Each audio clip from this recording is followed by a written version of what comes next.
one of the most challenging parts, I think we talked about this, was the track John Sinclair. Because John didn't quite play that the same way twice, and he had a little bit of liberty with the time.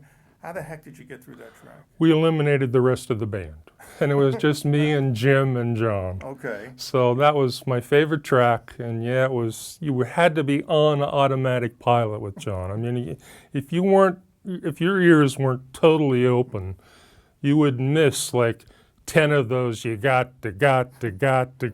How many of these are we doing? You know what I mean?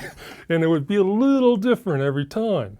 What was the trick? He watched his left hand or his tapping his foot? I felt it. We just had a vibe going on, you know, and John and I had that from the beginning, and I'm attributing to that. I don't care what anyone says. Because otherwise, I don't think you could do it. I don't think many people could have gotten through that. Yeah, well, you were there. You should know. And Jim Keltner, do we need to say anything? Come on, man. A lot of Lennon songs have tricky rhythmic stuff in it, and like from the Beatles. Unbelievable. That's where I first learned what a 2/4 bar is, I think.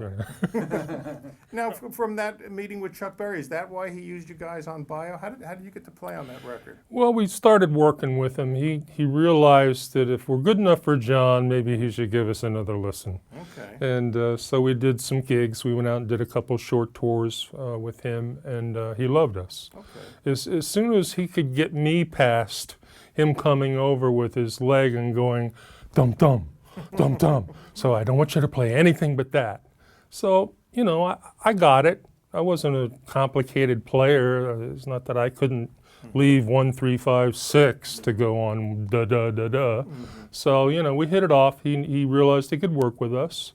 And we got the call from Chess. I was thrilled, you know, and I don't think he'd ever hired a whole band to do his records. And I don't think since that I know of.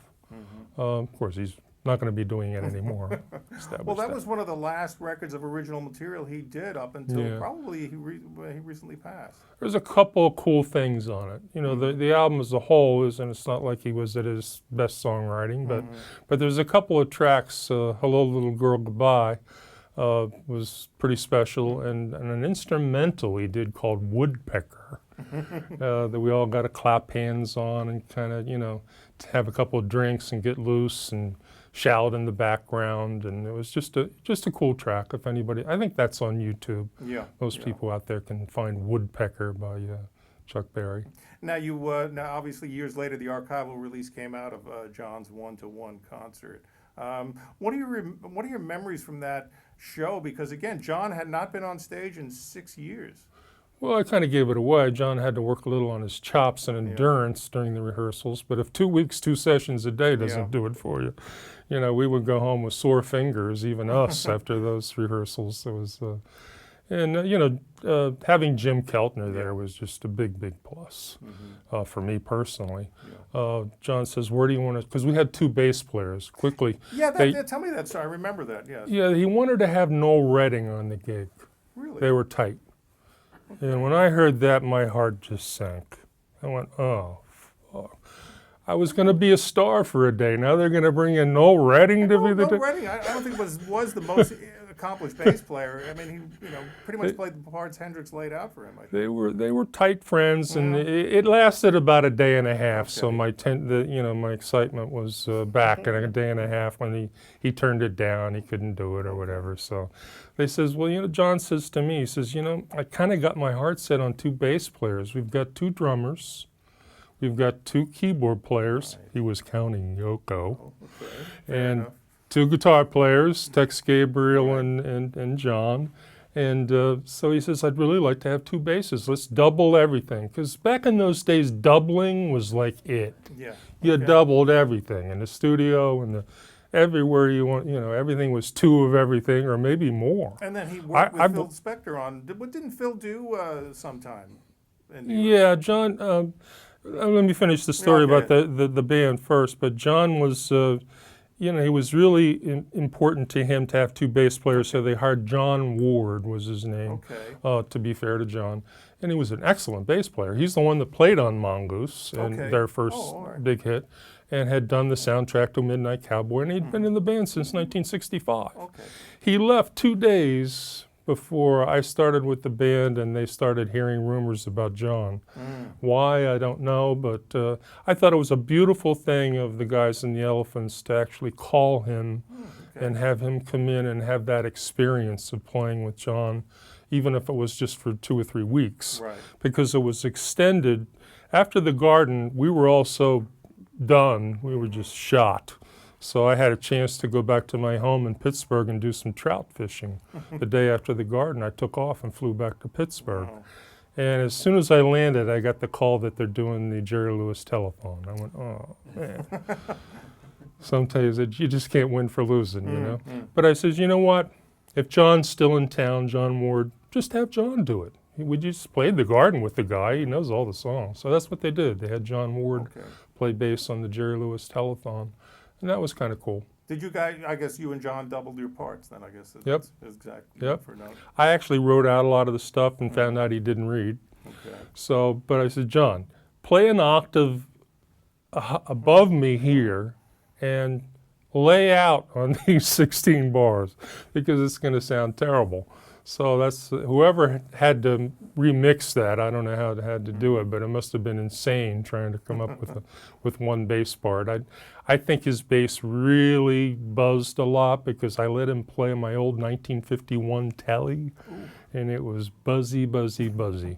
So most of the stuff you hear on the live record is me, but you can pick up on a little bit on the doubling on "Come Together."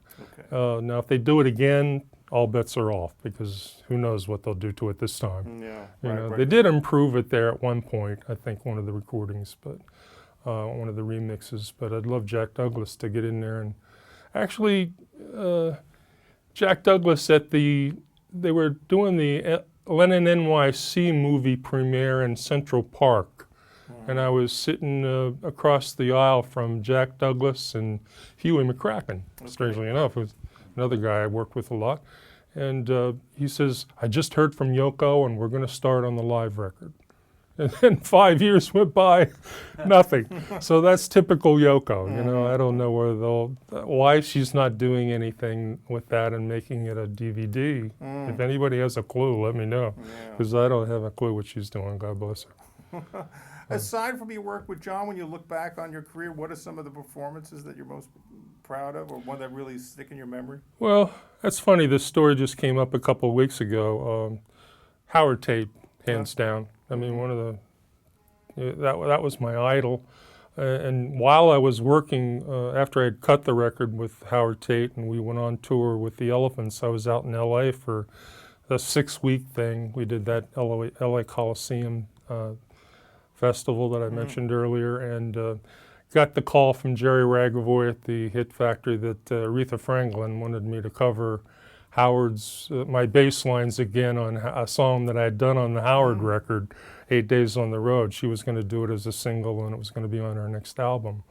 And in those days, you just didn't exactly run to the airport and fly home, you know, in the middle of a tour. You could do that now probably. Yeah. But in those days, so I had to turn down Aretha Franklin to do a track, and that would have been it. That would have been my pinnacle of my career, but I'll settle for Howard Tate. All right. You can catch additional episodes and much more by visiting us on the web at knowyourbassplayer.com. Thank you for joining us today, and we will see you next time here on Know Your Bass Player.